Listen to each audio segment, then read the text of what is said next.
প্রিয় দর্শক, সাজ্জাদ কাদিরের প্রীতি এবং শুভেচ্ছা নিন।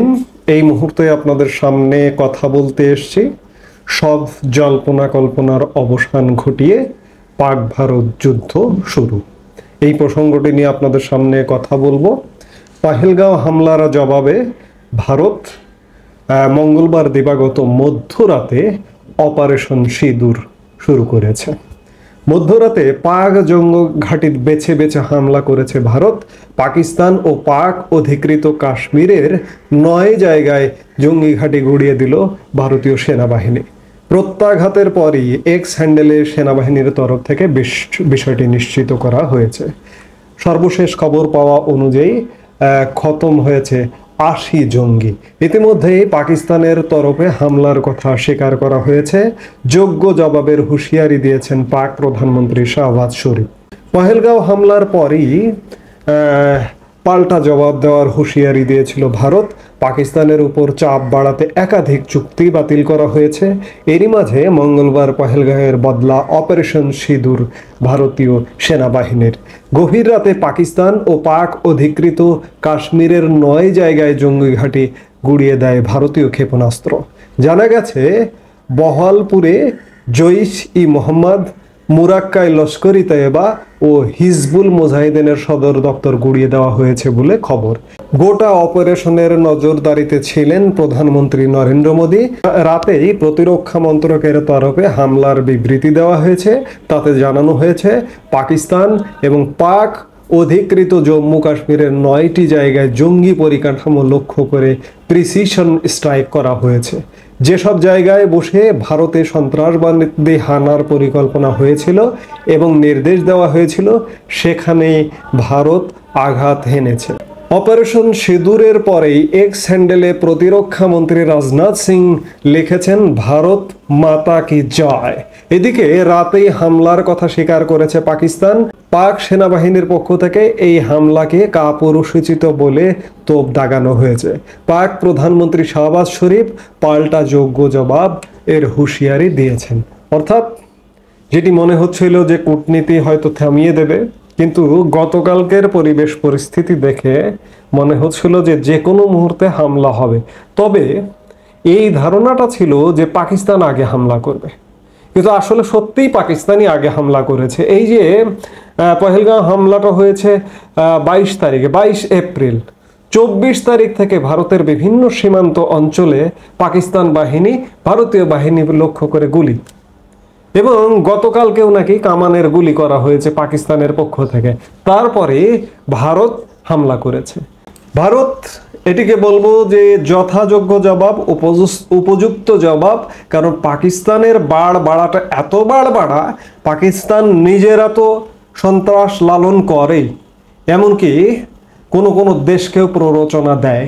যেমন আজকের বাংলাদেশকে পাকিস্তান মিসগাইড করে ভারতের শত্রুতে পরিণত করছে বাংলাদেশকে দিনকে দিন। কারণ ভারত বাংলাদেশের স্বাধীনতা এনে দেবার একটা প্রধান সহযোগী শক্তি ছিল।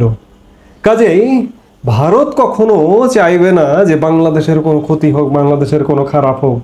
কিন্তু আজকে বাংলাদেশের পরিবেশ পরিস্থিতিটা এমন দিকে নিয়ে গেছে পাকিস্তানের প্ররোচনায় প্ররোচিত হয়ে এই যে বর্তমানে বাংলাদেশে একটি দখলদার সরকার আছে, এই সরকারটি আজকে ভারতের জনগণ ও বাংলাদেশের জনগণের উপর সংক্ষুব্ধ। এই হামলার পরে বিশ্বব্যাপী নানা রকম প্রতিক্রিয়া দেখা গেছে। ইতিমধ্যে জাতিসংঘের নিরাপত্তা পরিষদকে ভারতের স্পষ্ট অগ্রাসন এবং আন্তর্জাতিক শান্তি এবং নিরাপত্তার জন্য হুমকি সম্পর্কে অভিহিত করা হয়েছে বলে বিবৃতি জানিয়েছে পাকিস্তানের পররাষ্ট্র মন্ত্রণালয়।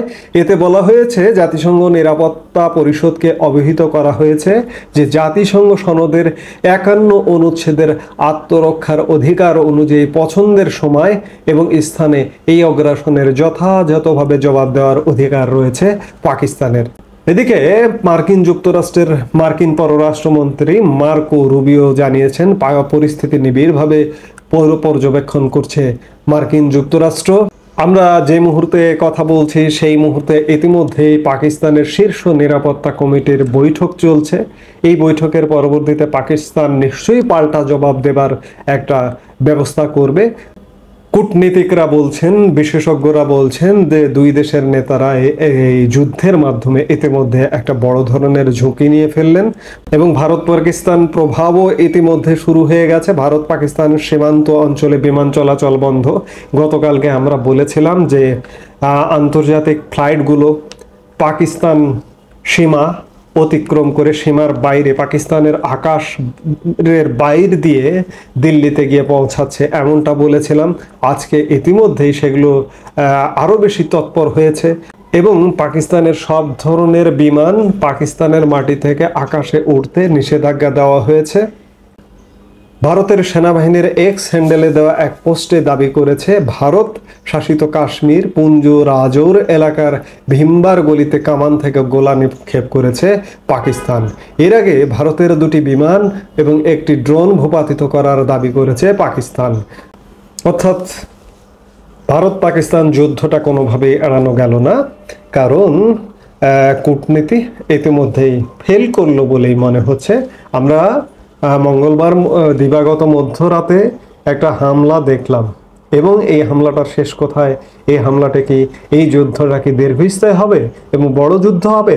আমার তো মনে হচ্ছে এই যুদ্ধটা একটা বড় যুদ্ধ হবে, কারণ কিছু কিছু পদক্ষেপ 1971 সালের পরে, 1971 সালের বাংলাদেশের স্বাধীনতা যুদ্ধকে কেন্দ্র করে যে ভারত পাকিস্তান যুদ্ধ হয়েছিল, সেই যুদ্ধের প্রস্তুতি বিশেষ করে ভারতের দেখা যাচ্ছে। এই যে হামলাটা হয়েছে, 3 বাহিনীর সম্মিলিত হামলা পাকিস্তানে এবং ভারতের বেসামরিক জনগণের সাথে, এই যে আজকে যুদ্ধ প্রস্তুতি নিয়ে ভারতের সব রাজ্য এবং কেন্দ্র শাসিত অঞ্চলে ভারতের বেসামরিক জনগণের প্রশিক্ষণের ব্যবস্থা করা হচ্ছে। অর্থাৎ যুদ্ধটা খুব বড় ধরনের হবে এবং এই যুদ্ধটা একটা দীর্ঘস্থায়ী যুদ্ধ হতে পারে, সেই আশঙ্কার কথা উড়িয়ে দেওয়া যায় না। এর প্রভাব বাংলাদেশও কিন্তু রক্ষা নেই, বাংলাদেশেও এর প্রভাব পড়বে, কারণ ভারতের কাছে ইতিমধ্যেই বাংলাদেশ চিহ্নিত যে বাংলাদেশের এই মুহূর্তে যে দখলদার একটি সরকার আছে, এই সরকারটি পাকিস্তানপন্থী এবং পাকিস্তান সমর্থক। সেই জায়গায় ভারত বাংলাদেশে যদিও হামলা নাও করে, ভারত গত 9 মাস যাবৎ নানা রকম সহ অবস্থান বা সহ্য করে যাচ্ছে, কিন্তু কোনো বড় ধরনের পদক্ষেপ এখনো পর্যন্ত নেয়নি। কিন্তু ইদানিংকালে পদক্ষেপ শুরু হয়ে গেছে, ভারত থেকে পণ্য আসা একদম বন্ধ হয়ে গেছে এবং আরও নানা রকম পদক্ষেপ আসবে এবং সেই পদক্ষেপের প্রেক্ষিতে এই পাক ভারত যুদ্ধের প্রভাব বাংলাদেশের জন্য খুব বড় ধরনের প্রভাব পড়বে।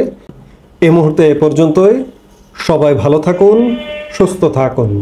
আমাদের ভিডিওগুলো নিয়মিত পেতে সাবস্ক্রাইব করুন Sajjad Kadir and the legends YouTube channel এবং লাইক, কমেন্ট, শেয়ার করে সাথে থাকুন।